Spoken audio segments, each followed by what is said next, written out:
your CIGTV News Update, I'm Donna Bush. Thanks for joining us. We begin with highlights from today's leadership conference for senior civil servants. Hundreds of civil servants heard from a group of dynamic speakers on day one of a two-day conference being held at the Marriott Resort. Now, the dynamic leader responding to an uncertain world event sees 14 speakers sharing strategies, tips, and a wealth of experience with senior leaders on how to be the best they can be while building a world-class civil service. Throughout the year, we've been taking a lot of the knowledge acquired from all the workshops and have been applying it. Most recently, we have been doing a lot of activity in terms of team motivation and engagement, whereby we recently conducted a retreat and we had exceptional feedback from the team members. As an educator, I believe in lifelong learning, and the IPAC conference gives us a great opportunity to do that and develop as a team. Starting off the conference was keynote speaker, futurist Nicholas Badminton, who spoke on the signals of change, our path to the future. 4 other speakers took to the stage on day one, where the topic was the uncertain world, while on day 2, we're expecting 7 speakers to talk about leading change in a dynamic organization. Well, unemployed men and women were out at the Lion Center on Monday morning to register for the NICE Winter Project. Those seeking temporary employment are taken through an orientation and training session before registering as either first-time Caymanians to the program, returning Caymanians, or spouses of Caymanians. Now, Government Minister the Honorable Joseph Yu tells us the number of unemployed is significantly lower than previous programs. We've seen this trend over the last 4 programs. In December last year, we had just over 600. In the summer, we had around 400, and the numbers here today tells us that it's significantly lower than the summer program as well. And this is a combination of things. We have the iguana culling program, which the government is doing.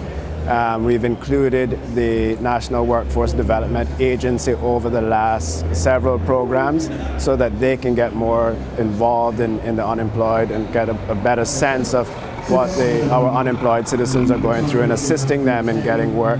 And of course, we also have the opportunities now afforded to us by the Deputy Governor and POCs to employ persons in an extended period of time or on a full-time basis out of the program rather than going through the regular recruitment program in the newspaper. So I think a combination of these things have led to where we are today, where we see a significant drop in the numbers of persons registering for the program. We know that we will never eliminate unemployment, but we do hope to keep these numbers low at this level or continue to see the numbers decrease. But more than that, it is to continue to work as a multi-agency effort to identify the issues and challenges of our residents in getting and gaining employment so that we can start to address the root causes rather than the band-aid approach that we do at this time. A new element to the training segment included a conflict resolution presentation. This is also the first time that the government-run beautification project is taking place twice in 1 year. But I'm here to show support for all the Caymanians that are out here today looking for temporary work, especially at this time of year when they need presents for their children and they want to have a nice Christmas. So, anything I can do to support them, and that I'll do. But I think we need to get to a stage where we don't have to do these things anymore. The only way to do that is to focus more on the underlying causes of the problems that are faced by many Caymanians. I am glad that the government continues to offer options for Caymanians to get some level of income throughout these times of the year. And we got to be grateful at least that the government is in a financial position to offer up, at least for a short period of time, the opportunity to get some income. The November-December 2018 work program will last 3 weeks, with participants being paid just before Christmas. The government has earmarked $400,000 for this latest temporary employment program. Just ahead of the holiday season, the workers will be carrying out landscaping and maintenance at several public locations.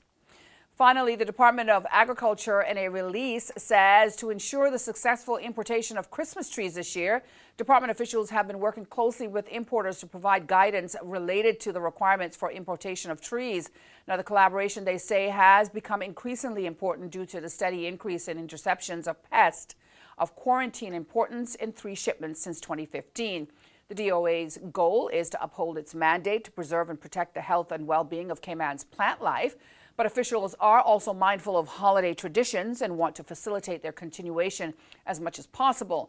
DOA Director Mr. Adrian Estwick says, "I must commend my team on maintaining the careful balance needed for this endeavor." Meantime, the DOA is encouraging importers to contact 947-3090. That's 947-3090 for important information on importation conditions, as well as to facilitate a successful process.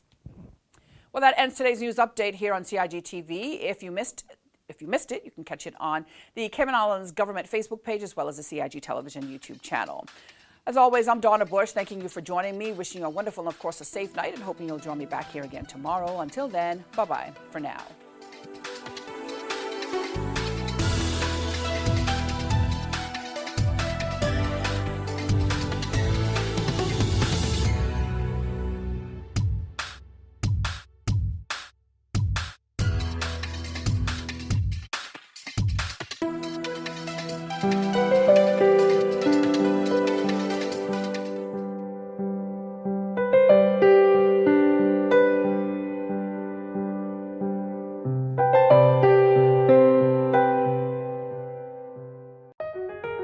Did you know that planning permission is required for a shed?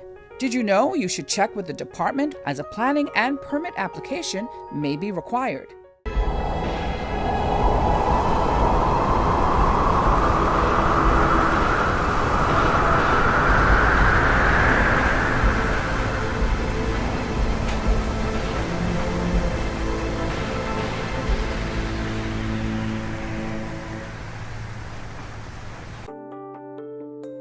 Did you know planning permission is required to clear land by mechanical means? You should check with the department, as a planning and permit application may be required. Boating, fishing, and water sports in the Cayman Islands are great, but keep a cool head.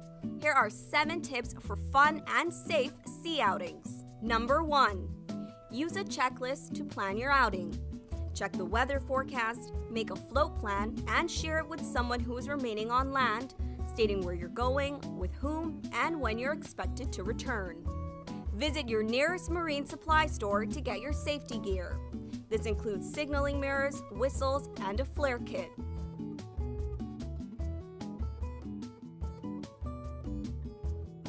It's also very important to have onboard flotation devices and life vests for each person. There are different types of vests. Some are for water sport activities such as snorkeling, and others are for going on offshore boating or on fishing trips. Number 2. These items can be lifesavers in case of an accident or bad weather. Number 3.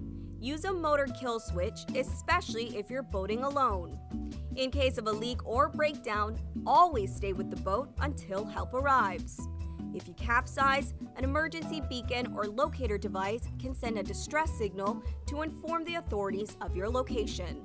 Larger flares will indicate distress to a boat, airplane, or search and rescue officials. Number 4. In addition to sunscreen, food, and beverages, it would be smart to have a cell phone. Make sure your marine radio works. Cayman's boaters use Channel 16 to communicate.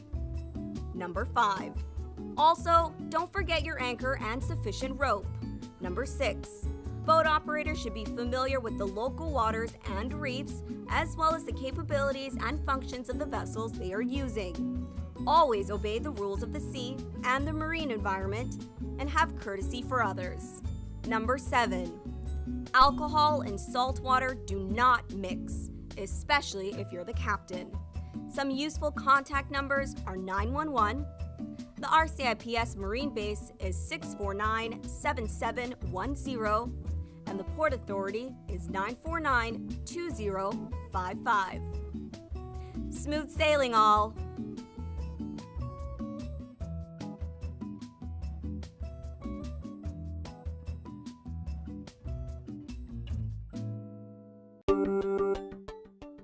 Did you know that planning permission is required for an addition, alteration, or any material change to your house? The 10% rule no longer exists. Did you know you should check with the department, as a planning and permit application may be required?